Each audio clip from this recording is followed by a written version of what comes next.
Good evening, afternoon, morning, depending on what time and where you're watching this. I'm Jeremy Hecht, and this is the first ever episode of my interview series, The Best Interview Ever. I'm here with Timothy DeLaGhetto, YouTube superstar, actor, rapper, freestyler, all-around great guy, and loved by his parents, Timothy DeLaGhetto. And welcome to the Best Timothy DeLaGhetto interview. Damn, that was a really good intro, bro. Appreciate Thanks, it, bro. Thank man. you for being the honorary first guest. I didn't know I was the first guest. Now you're probably wanting to leave, right? No, I'm good. You know, sorry, you got a nice setup here. You got some lights. It's real professional looking. Thanks, bro. I appreciate you having me. Yeah. Well, you know, first of all, how are you feeling today? What's going through your mind right now? Spectators already. We got people watching, you know. Yeah, but they're not paying attention. It's all good. They're looking at the thing behind us, Right, which is, right. in my opinion, less interesting. But you know, it's all good. Well, shit. What's up, man? You were asking me a question. I'm sorry I interrupted you. Go ahead. This is your show. No, this is our. If anything, it's your show. I mean, people are watching for you. I'm a bonus. The best interview ever. Ever. So high expectation. But yeah, so I've watched you forever. Like I was telling Tim on the way here. Let me do a little camera switch while we do this. It's the first time. So I was telling you on the way here. Like I've been watching you since you were probably 2008, 2007. Yeah. I learned how to talk to girls from this guy right here. I know he gets that quite a bit, but the confidence he had a saying, if you don't go and approach a girl, if you don't take a risk, a chance, you will regret it for the rest of your life. But if you do and you fail, you get rejected, the rejection lasts about 15 minutes. Where did you come up with that? Tops. You know what, man? That's not even it just kind of came from life, you know? I was like, it's just something I realized because I remember I was at the mall and I saw a pretty lady. I still remember what she looks like to this day. I mean, I was probably like, I don't know, I was like in high school. And this girl was like so cute. She was like, she looked Asian. She had a giant afro. And I was like, wow, this girl's so unique and she's hot. I was like, and I thought she was maybe making eye contact with me. And I was like, I'm gonna go talk to her. But then I was like being afraid. And finally I was like, I'm gonna go talk to her. And then I turned around and she was gone. And then like, I walked out of Vans and she wasn't there. I couldn't find her. I was like, ugh. Just all because I was nervous. You know what I'm saying? Yeah. I was like, what if that was like my wife? What if that was like, I was supposed to spend like an amazing like 9 months of my life with that girl and then learn all this shit from her. And have a baby. And have a baby Yeah. and then, you know, and then have to pay then- child support yeah. and then marry Chia, you know? But it was like, I felt, and from that moment I realized, okay, you know, who cares if you get rejected because you don't want to just go the rest of your life thinking, wow, what if that was the girl, you know? And I always tell people that's like, you can apply that thought process to anything, you know what I'm saying? Mm-hmm. Not just girls, but also like your career and just like life, really, because it's like, yeah, you try something, you might fail, and then you get over it, but it's better than looking back and being like, shit, what if I would have done that, you know? And having that regret. And that girl in the mall is now your current your current girl, Chia. That's the same story. It came around. That's exactly Yeah. how it happened. Yeah, now that is my fiance. No, it's not. It's not. That girl's probably off somewhere. You know, she's probably happy with some other guy. Maybe I wasn't meant to talk to her that day because if I had, she would have fallen in love with me. And whoever she's with now is who she's meant to be with. Do you believe that everything happens for a reason? I do believe everything happens for a reason. Yeah, I do. Even if it's like small, I feel like everything is kind of like everything happens for a reason, and the universe is kind of like has a balance to it. Things just kind of fall into place. You know, I don't get too worried about stuff because I feel like everything kind of works itself out, and it usually does. Yeah, and that's something that I know we were discussing a little bit before the show. Mm-hmm. It's weird calling it a show, but best interview ever. Best interview ever. So before we were talking about that, and I kind of wanted to ask you about the law of attraction and the universe, and you know, do you see signs in the world? How you kind of view things, because even from a young age, and when you were in high school, college, you were talking like, I'm going to make it. And you always used to say success is a destination. Yes. It's not if, it's when I'm going to get there. Right. So did you kind of always have that sense of belief in yourself and the world and the way things work out, or did that gain over time? Yeah, man. I mean, as a youngin', like I said, I always kind of, like you said, you know, I always looked at life as or your goals as a destination. You know what I'm saying? And for me, when I was younger, I knew what I wanted to do, and I felt like I was here for a reason and a purpose, and I felt it from like my soul. You know, I'm like, this is what I'm supposed to do. I know I'm gonna be entertaining people. I know I'm gonna be like making people laugh for a living. I just knew it. You know, and it wasn't even like a fantasy. It was like, I just know this as fact. You know what I'm saying? And that's, I think, I mean, you can say that was either me like speaking it into existence, or you could say it's like hard work because I knew what I wanted to do, but I just always kind of just felt like I knew that's what I was going to be doing, you know? And then, and some people say, you know, that can be a little delusional, because there's for sure people that say that and maybe they're not good, you know what I'm saying? But at least they have like confidence and they believe in themselves, and you know, like I said, and you can try and you fail, and then you can feel good about yourself, you know? But for me, I knew what I wanted to do, and I knew I had like a mission and a goal, and I'm doing it. You know? Did you have trouble at any point balancing all of the different things you wanted to do, or was it more so you saw yourself as an all-encompassing like actor, performer, rapper? You know, because you had all those things. How did you balance doing the rap and doing the acting and the comedy? I definitely did feel like at one point I'm trying to do too many things. I should focus. Like, am I a rapper? Am I a comedian? Like, do I want to, like, am I an actor? Like, what am I doing? You know what I'm saying? But luckily, I feel like for me nowadays, entertainment and the celebrity has kind of like evolved so much. I feel like everybody is a actor, singer. Yeah. Like, hey, you kind of have to encompass all these things. You got to be like this full package, you know? So, I guess it's good that I never really did that. But you know what? To be honest, once I kind of took a little break from the music and focused on the comedy, I feel things definitely began to take off a little quicker, you know? Once I like kind of picked a direction, because sometimes people get a little confused.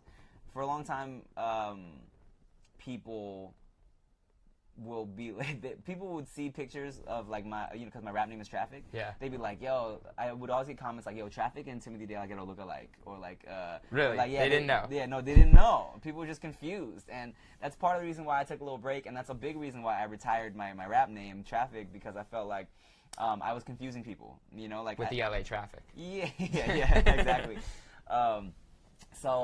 But I mean, the fact that I did do the rap and the comedy at the same time, I felt like that was a big thing that helped me get on Wilin Out, you know, and it helped me that people knew I kind of encompassed all the things that came with that show, you know, because it's like hip hop, it's improv, it's rapping, so. And I was gonna say it kind of worked out perfectly, because for those of you who don't know, Tim is on a show, Wilin Out, produced by Nick Cannon on MTV and MTV2, I believe, and that basically encompasses rap, acting, comedy, stand-up, thinking on your feet. So is this basically your dream job? Dude, I always said that Wilin Out would be like an ideal show for me. Like when it came on when I was younger, because what happened is it was on when I was younger, and then it went away for like 5 years, and then they rebooted it with like the season, the cast that I'm with now, you know? And as a little kid, or like when I was younger, I would watch and I'd be like, yo, this show is perfect for me. How do I get on? I Googled back then, like, how do I get on Wilin Out? Yeah, and then eventually when it came back, and I saw that Nick Cannon was bringing it back, I was just like, okay, sweet. And I followed him on Twitter. I was just kind of like trying to find the information, and you know, it worked out. It worked out. We're here. And a funny story that I always loved back in the day, in terms of things working out well, was when you were working for California Pizza Kitchen. Right. And you got fired because you tweeted, go off to work at California Pizza Kitchen. Well, here's the thing. I that's not the tweet that got me fired. I got fired because I tweeted, because we were changing uniforms, and I tweeted that black button-ups are the lamest shit ever. I tweeted this at them.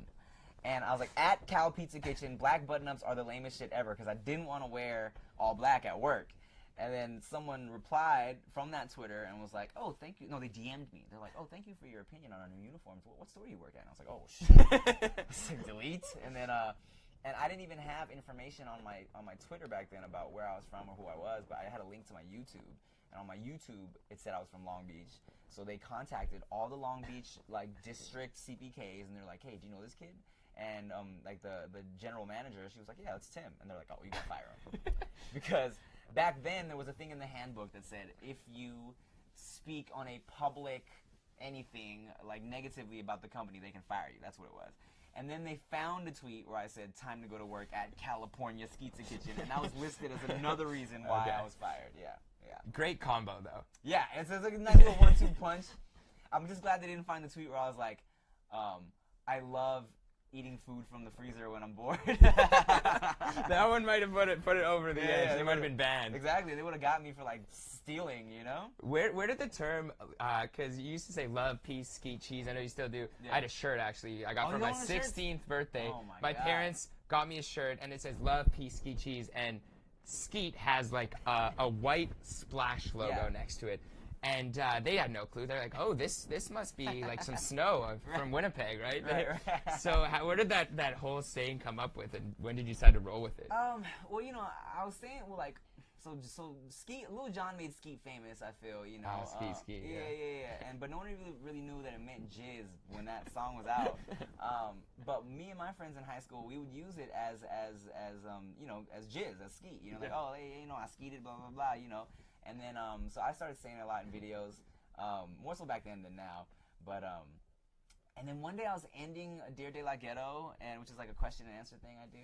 And then I was just like, all right, guys, love, peace, skeet, cheese. And I kind of just started saying everything that like that I thought was like fun and funny, and that came to mind. And then I kind of morphed it into like a metaphor for just things that that are important in life, you know, love, peace, and then like not just jizz, but just like sexuality and being a sexual person, because that's like a big part of me, and I think it's funny. And cheese, I really enjoy like cheese food. I like to eat cheese.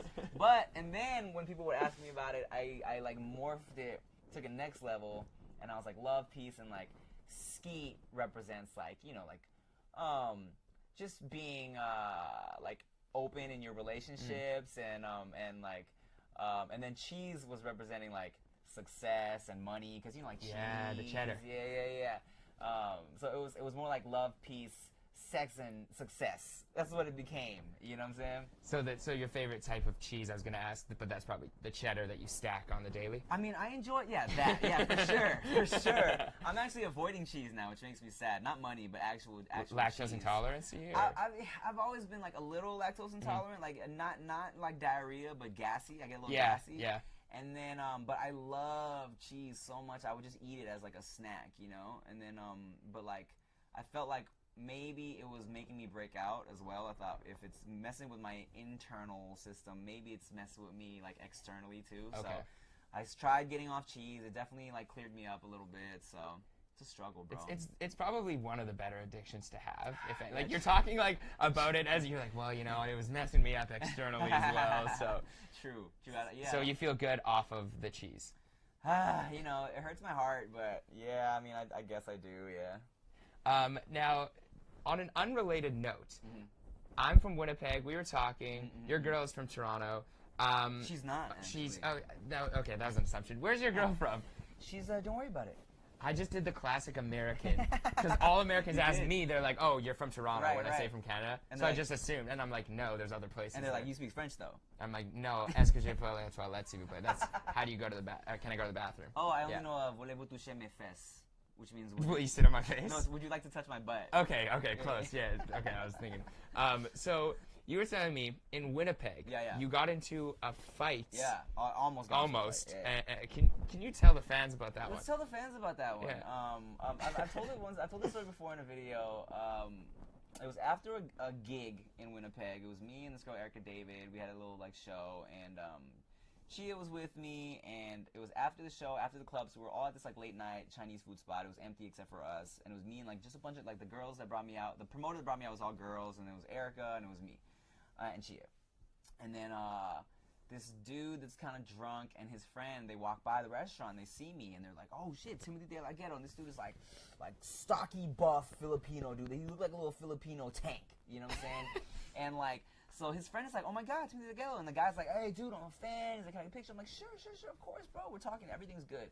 And then his drunk girlfriend comes stumbling in, and she sees everyone taking pictures, and she's like, wait, what? What's going on? Who are you? Wait, why do you want a picture? What? And so the girls at my table are getting irritated, right? So I think someone kind of like under their breath is like, who are you? And she's like, excuse me? Excuse me? You don't know who I am? Trust me, people know who I am, okay? And like, the dude is being cool. He's like, hey, babe, calm down, dude. I'm sorry, bro. She's drunk. I'm sorry. And then Chia, as this girl's kind of going off, Chia's like, under her breath, she's like, we don't want to know. And then Chia's like, and then so this chick goes off, and she's like, excuse me? Excuse me? And then like, so like in a flash, it was so fast, this girl slaps Chia across the table in the face, slaps Chia, and then like, so then it's like pandemonium, bro. So then like, Filipino dude, now he feels like he needs to defend his girl's honor. Yeah, fair so enough. he starts wilding out, like Pun intended. Pun intended. Yeah. He like tries to flip our table over. I had to like push it down, and then so like once he tried to flip the table over, I'm like, yo, what the fuck? What's that? And I'm like, chill out. This is in the Chinese food This pot? is in the Chinese restaurant. And so she's in the bathroom, like, crying, because she didn't know what hit her, right? So, and then... Yeah, you didn't know who hit her either. She thought you should know, though. Yeah, I know, right? So, now this guy, like, he's ready to, like, defend his girl's honor. And mind you, he's huge. So, in my head, I'm like, I'm going to get beat up. But I'm not a bitch. So, I have to stand up for everybody right now. So, I'm looking at, like, I gotta break this bottle and stab this dude. Like, what am I gonna do? Like, I gotta hit him with this chair. So I stand up. I'm like, yo, what the fuck? Calm down. And then, in the just craziness of everything, he kind of calms down. He's like, I respect you. And he leaves. And that was it. And that's how. And then we just like we sat down and we're like, trying to eat our food. We're like, yo, what just happened? That's mental. That was in Winnipeg. Just to give you some context on the situation in Winnipeg. So we don't have anyone famous in Winnipeg, really. Yeah. So the girl who came up to you most likely had 3,000 to 4,000 Instagram followers at the time and felt entitled that you should have known her. Possibly. So just so you know, you don't have to feel bad about not knowing who this girl is. I probably don't either. You know, it's funny to bring it full circle here. Are you familiar with Danny Riel? Yes, Okay. I am. So she also like she's from Winnipeg as well. Okay. And I was out in Winnipeg again for a club event with her, and she's like, what's this story I hear about you like getting into a fight in Winnipeg? And I'm like, I explained to her the whole story, and she's like, well, you know what's interesting? She's like, that guy in the story, that's my ex. And I was like, what? And then so she's like, yeah, he told me that story. I was cracking up. I couldn't believe it. And then so we go to this after party at this club, and she's like, hey, come here. I want you to meet somebody. Do you remember what club it was? I forget. I totally forgot. Okay. So I go to the club, and it's the dude. It's Filipino dude. He's sitting there. He's just kind of like, hey, man. I'm like, what's up, dude? And like, we shook hands. He's like, hey, bro. Sorry about that. That bitch was crazy. Blah, blah, blah. I'm like, hey, man. It's all good. So now you and thick Filipino dude are boys. Now he's my best friend. Yeah. Yeah. Okay. Yeah, I gave him a liver. That's Rick. Yeah, I know. It's actually Rick. That's the where whole he was. time. Yeah. Yeah, man. So that's wild. All right. Well, next time you come back, I'll try to show you some calmer, more suburban places, and I'll get you. I'm not going to Winnipeg ever again. Fair enough. So speaking of that, it must have been a cool part of your life, at least from my perspective. Watching it, it was cool. Mm-hmm. Traveling the world with kind of your day one homies, the people you came up with, like your friend Rick, who you literally are best friends with forever, and then guys who you met on YouTube who you came up with. What was it like kind of living the dream and touring in this YouTube space during that time? Man, it was amazing, dude. I'm not gonna lie. It was kind of like a little whirlwind of like, cause all of a sudden one day, you know, my inbox was just getting full of opportunities to travel and get paid for it, and it just happened to be with a circle of people that I really just enjoyed as people, and we all were doing the same thing, and we're after the same things, and that's actually why I dropped out of school initially, because I was doing both. I was part-time in Cal State Long Beach, and I was like trying to be consistent on YouTube, and then it was my first opportunity to do a show in Australia, but that show was going to be during the first semester of the next season. I mean, of the next semester. The first semester of the next school year. Yeah, okay. And I was like, shit, I gotta make a decision. Like, I was like, all right, I'll take a semester off, and then I'll go to Australia, do the show. You know, Australia's not, you know, like, I'm gonna do the show, you know? Yeah. So, and I had intentions of going back the next semester, and then I just took another semester off, and then, like, I took a year off, and then I took another year off, and I just never went back, you know? And then I think because I finally had time to really focus and crank out more content, and it just helped me it helped further everything, and yeah, it was dope. We had like a good year and a half, I say, year or two of like where we were just traveling and having fun and like getting drunk and like it was dope.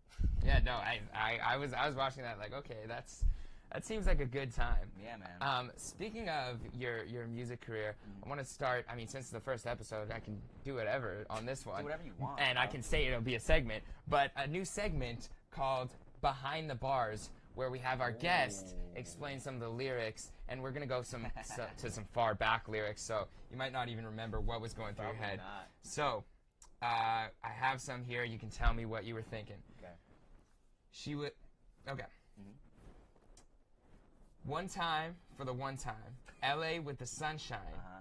I never fail. My lowest grade was a high C. Now that's a punchline. You get it. You get it. Yeah. You like that one? That's a bar. That's a bar. Look, Thank you. That's- I was that's a bar. I was proud of myself. I was proud of myself. Yeah.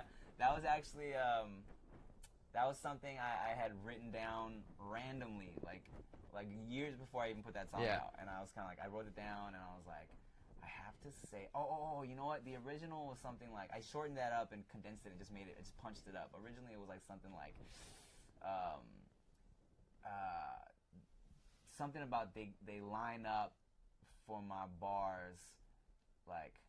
They line up with my bars. That's a punchline or something. No, something like that. Yeah, I okay. forget. And then the high C shit popped into my head. I was like, oh, yeah. Yeah. And plus, it's like, who else is gonna make a bar about getting good grades? Yeah. An Asian rapper. You know what I'm saying? I was like, okay, this works. This is funny. Yeah. And why'd you decide to hop on the remix to Everyday Bro? What inspired that? Because I wanted some views. The main reason is like, I want to get some views, and also I was kind of frustrated at like, I was feeling like he really thought he was like spitting some heat, He couldn't have thought he was seriously rapping well, right? I was on the fence. I was like, does he really think this is good?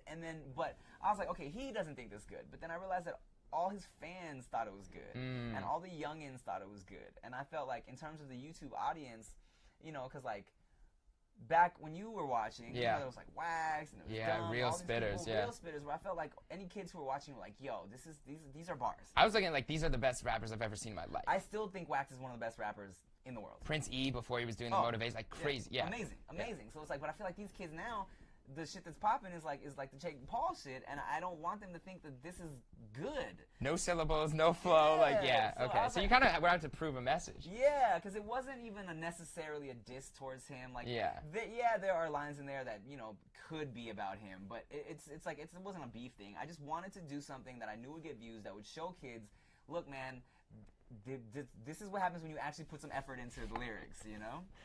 Are those guys actually beefing? Speaking of, like, it's all fake. That's what I was thinking. Yeah, it's totally right? all fake. I mean, I'm not cool with them like that. Like, we're cool. Yeah. But we're not like, I don't know for a fact, but it seems like they know what they're doing.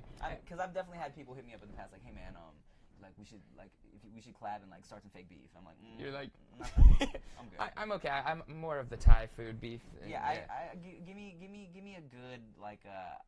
I'm not a vegan. You know what I'm saying? Yeah. You're a meatitarian. I'm it's a lifestyle choice. Yeah, totally. All that. All right. Well, back to the bars here. So, we have another great line from back in the day. Ready to blow with no paper.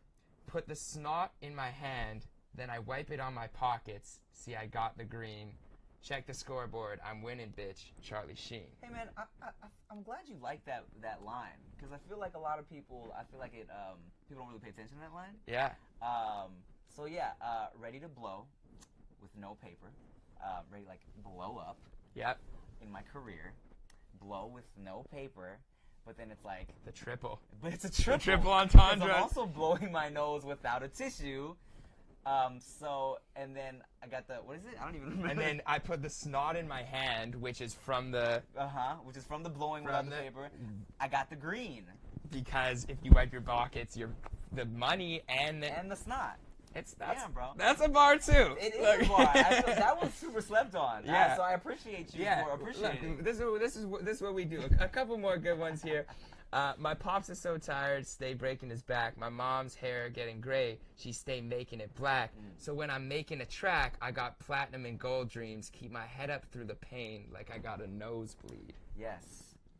This was 2009. This is an old one. It's Yes. an oldie. And also, after I said that, someone brought to my attention that Lil Wayne also said it on a mixtape or something, and I was like, you can't keep up with all of Lil Wayne's. He's also had 800 songs I know, in that exactly. era. It's Like, so he was impossible. gonna say something. Yeah, totally. So, but either way, it's a good line. Yeah. Because you get a nosebleed. Yeah, you're in the. Yeah, you're good. And my mom really does. All Asian ladies dye their hair black after they hit that point where they all just kind of shrivel up into little gray balls. And it's cool because it's like seeing that and then knowing how you paid your parents' mortgage off. It's like you really were working towards that. Was that like a goal of yours? It was always a goal because especially when we would like come home, like when we were shooting High School Sucks, which hasn't come out yet. I was gonna We'll ask talk about that. When we were shooting High School Sucks, like the YouTube stuff was going well, but it wasn't necessarily like you couldn't really tell it was gonna be something that would be like my career, And we were working really late nights on High School Sucks, just out all day, like coming back like so late recording. And then my parents were always like, or my mom specifically was like, "What are you doing? Like, why are you coming home so late?" Like, she knew I was like filming stuff, but she didn't know how intense it was, you know. And I would always tell them like, "Hey, look, man, like, instead of giving me shit for coming home at 5 a.m., like, just trust me, this is gonna be worth it. I'm gonna pay off your house. I promise you. It's like, I know you guys think I'm like tripping, but like, I'm gonna pay off the house. Watch, Wow. And I would always tell them that because I knew that it was gonna pay off, Yeah, that's the law of attraction back in action, talking it out into existence. Yeah, bro. All right, I got two more bars. This one's a quick one. I'm on a mission to take each girl, ride her strong. I've been savage, like Boy Meets World. Can you explain this one because I feel like it got slept on? Sure, it did get slept on until I was so angry that it got slept on that I made a vlog explaining each bar. Oh yeah, I remember that. Yeah, I ended up putting it on private because I was like, whatever. If they get it, they get it. If they don't, they don't. So Ryder Strong and Ben Savage are the actors who play Corey Matthews and Sean in Boy Meets World. So Ryder Strong, ride her strong. Yes. I've been Savage and Ben Savage. Yeah. Boy Meets World.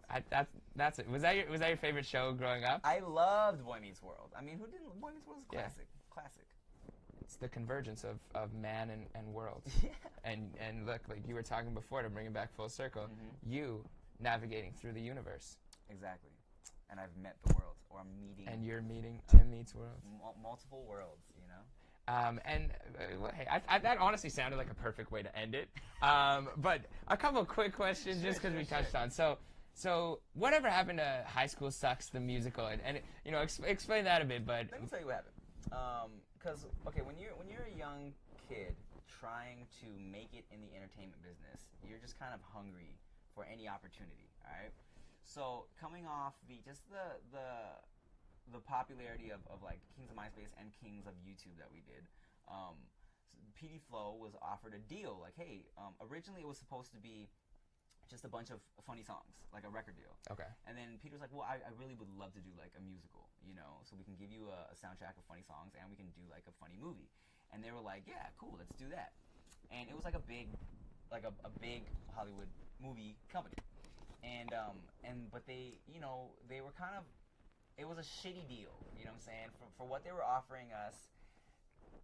And we agreed to do this movie for them, and it was like just not a lot of money, especially after having been in it for so many years now. Like, I can't believe we agreed to that. Like, people would look at the budget for our movie and be like, is this for the catering? Like, yeah. Is this for food? Is this like that could be? There's probably more spent on YouTube videos now. Like you probably make way more. Accurate. And so we started shooting the movie, and just kind of like no budget. And then we got halfway through it, and Peter's like, "Dude, I'm out of money." He's like, "I'm out of the budget money. I'm using my own money at this point." He's like, "I'm maxing out credit cards to try and get this shit done. It's not working out." No. So he went to them, tried to get more money, and they were like, "Can't do it." And they're like, "Sorry, we can't do it." And then so we just were like, all right, then there's nothing we can do. We had to stop working on it.